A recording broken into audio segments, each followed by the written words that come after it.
Hey Shark fans, it's Melinda Marsalis. Welcome to Heard It on the Shark. I'll be your show host, and Mississippi Hills National Heritage Area is your show sponsor. Heard It on the Shark is a weekly interview show that airs every Tuesday at 11 a.m. on the Shark 102.3 FM radio station based in Ripley, Mississippi. Then it's released as a podcast on all the major podcast platforms. You'll hear interviews with the movers and shakers in North Mississippi who are making things happen. I'll talk to entrepreneurs, leaders of business, medicine, education, and the people behind all the amazing things happening in North Mississippi. When people ask you, how did you know about that? You'll say, I heard it on the Shark. Heard It on the Shark is brought to you by the Mississippi Hills National Heritage Area. We want you to get out and discover the historic, cultural, natural, scenic, and recreational treasures of the Mississippi Hills that are right in your backyard. And of course, we want you to take the Shark 102.3 FM along for the ride. Musical credit belongs to Hill Country Blues guitar legend Gary Burnside and the late great Buddy Grisham, playing Long Way Home from their album Acoustic Brothers, which was recorded at Sun Bear Studio in Ripley, Mississippi.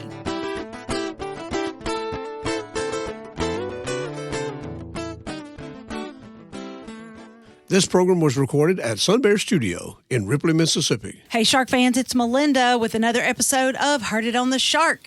And today in Sun Bear Studio, I have with me my friend Steve Morrison.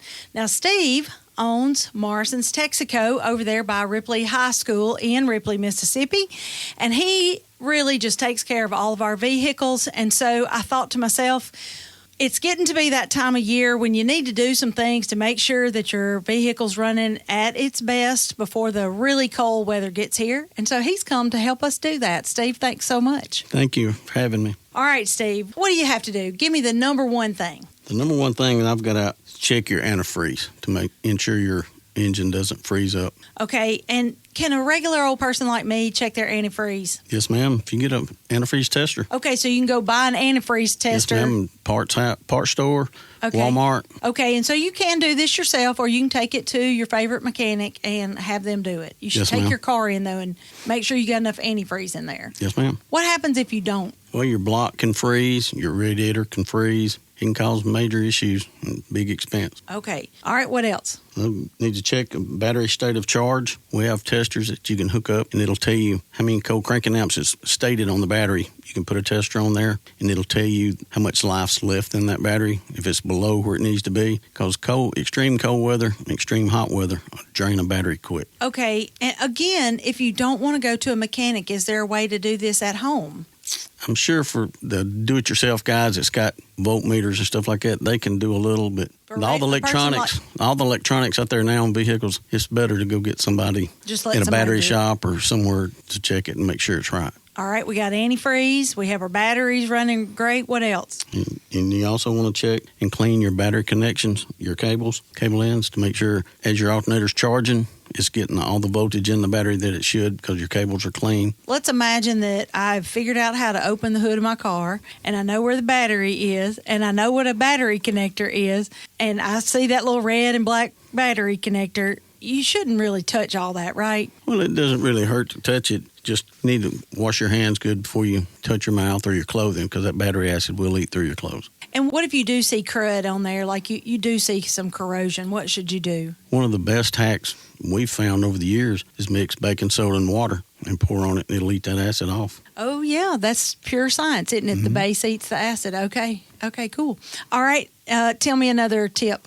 Check air pressure in the tires. Okay, now, you know what? I kind of get this because of the science again, because the cold air outside can play tricks on your tires because they could go flat on you where on a hot day they wouldn't. Well, it contracts, and in hot weather, the air expands. So it's not really that you've lost any air, it's just it's shrunk. Basic science, heat expands, cold shrinks. So. Okay, so then you think you're doing fine, but then it gets cold and the air inside your tires has contracted, and so your tires aren't round anymore. So you're running them, right? No, they're still round. It's just going to turn that little light on your dash, and then you just have to bump it up. Best thing is before cold weather, bump it up 3 or 4 pounds just to help save the problems. early morning that light coming on your dash. Okay, and that's a thing you can do yourself. You could do that, put air in your tires. Do you have a standard recommendation for that? Well, on your door, when you open your door, there's a sticker on there that gives you factory settings, and those settings on that door is the minimum to keep the light from coming on your dash. All right, give me another tip.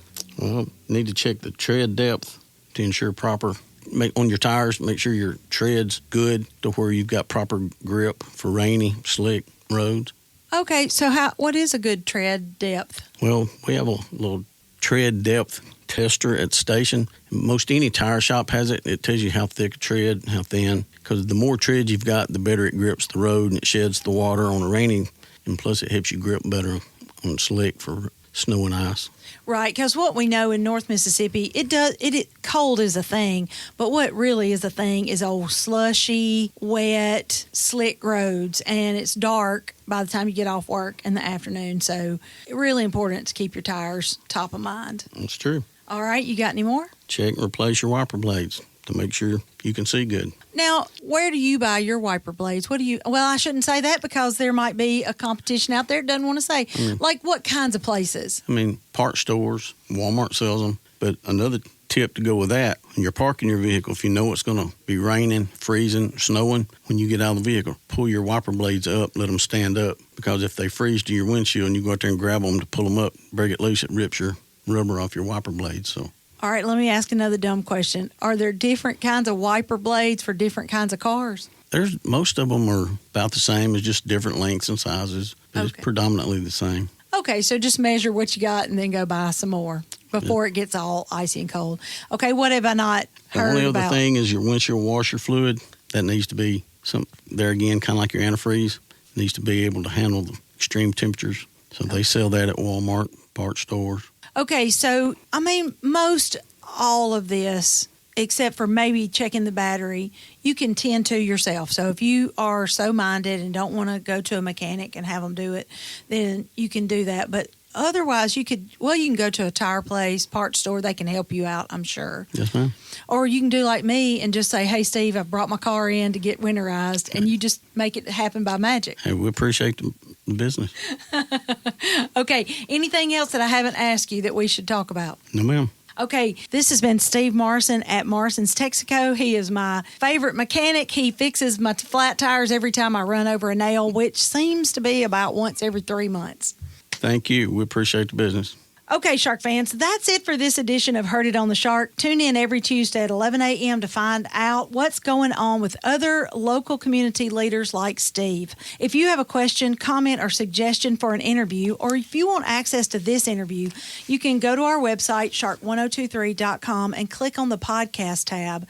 Keep it tuned to the Shark 1023 and have a great rest of the day. The Mississippi Hills National Heritage Area was established by the United States Congress in 2009 and represents a distinctive cultural landscape shaped by the dynamic intersection of Appalachian and Delta cultures. This intersection has produced a powerful concentration of nationally significant cultural icons, including King of Rock and Roll Elvis Presley, First Lady of Country Music Tammy Wynette, blues legend Howlin' Wolf, civil rights icons Ida B. Wells Barnett and James Meredith, America's favorite playwright Tennessee Williams, and Nobel laureate William Faulkner. The stories of the Mississippi Hills are many and powerful, from music and literature to Native American and African American heritage to the Civil War. The Mississippi Hills National Heritage Area supports the local institutions that preserve and share Northeast Mississippi's rich heritage. Begin your discovery of the historic, cultural, natural, scenic, and recreational treasures of our region by visiting the Mississippi Hills National Heritage Area online at mississippiHills.org.